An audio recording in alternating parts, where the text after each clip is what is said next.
Today, we're diving into a really big deal, a new trade agreement between India and New Zealand that's set to change a whole lot. Think of it as a brand new economic superhighway connecting two very dynamic countries. So let's get right into it. All right, let's start with a basic question. Picture this. You're an Indian business owner. You make amazing products, say textiles or auto parts. But the second you try to sell them in a place like New Zealand, you're already playing catch up. So how do you fix that overnight? Well, the answer is actually pretty straightforward, but it's powerful. You tear down the walls. In this case, it was a tariff wall that could be as high as 10%. This new free trade agreement, the FTA, just bulldozes right through it. And that's really what this is all about. It's a fundamental shift from a world of high taxes and barriers to one with genuinely open markets. We're talking about creating a totally smooth, frictionless path for goods to flow between these two nations. Just look at the difference here.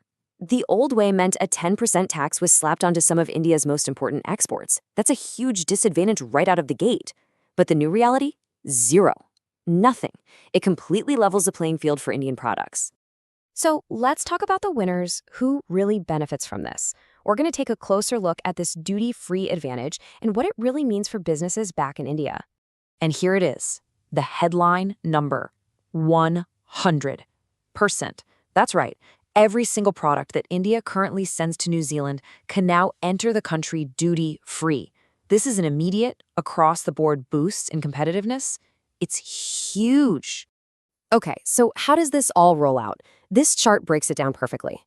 You can see that 30% of those tariff lines are gone. Poof, immediately. Another big chunk, about 36%, will be phased out over the next few years. So the impact starts right away and just keeps growing.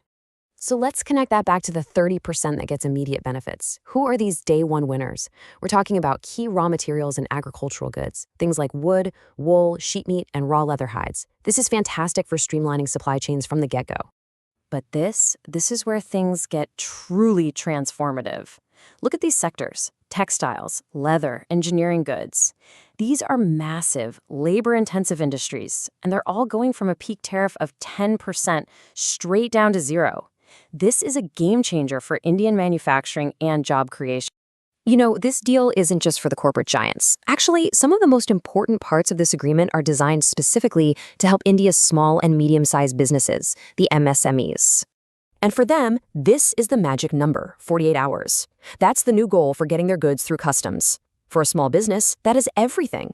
Faster logistics means less money tied up, quicker sales, and a real chance to compete with the big guys. This quote really hits the nail on the head. It's not just about being faster, it's about being simpler. Things like paperless clearances remove huge headaches for smaller companies, and it's absolutely critical for anyone exporting things like food, where every single hour matters. Now, this agreement is about so much more than just shipping goods back and forth. It's really a blueprint for a much deeper, more strategic partnership that covers everything from investment to talent. And speaking of investment, check out this number. New Zealand has committed to facilitating $20 billion of investment into India over the next decade and a half.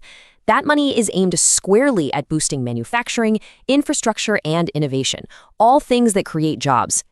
The deal also opens up new doors for people. We're talking uncapped student visas that let you work after you graduate, new 3-year visas for thousands of skilled workers, and even working holiday visas.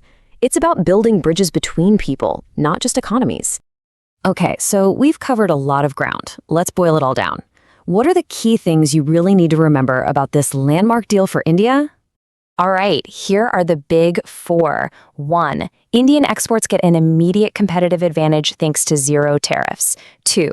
It's a massive shot in the arm for job-creating sectors like textiles and leather. 3. It makes life way easier for small businesses to trade. And 4. It lays the foundation for a much deeper relationship built on investment and talent. So this deal with New Zealand really feels like a new model, a new blueprint for how to do trade in the 21st century. It's smart, it's comprehensive, and it goes way beyond just goods, which leaves us with a pretty interesting question. If this is the new way forward, who should India's next partner be?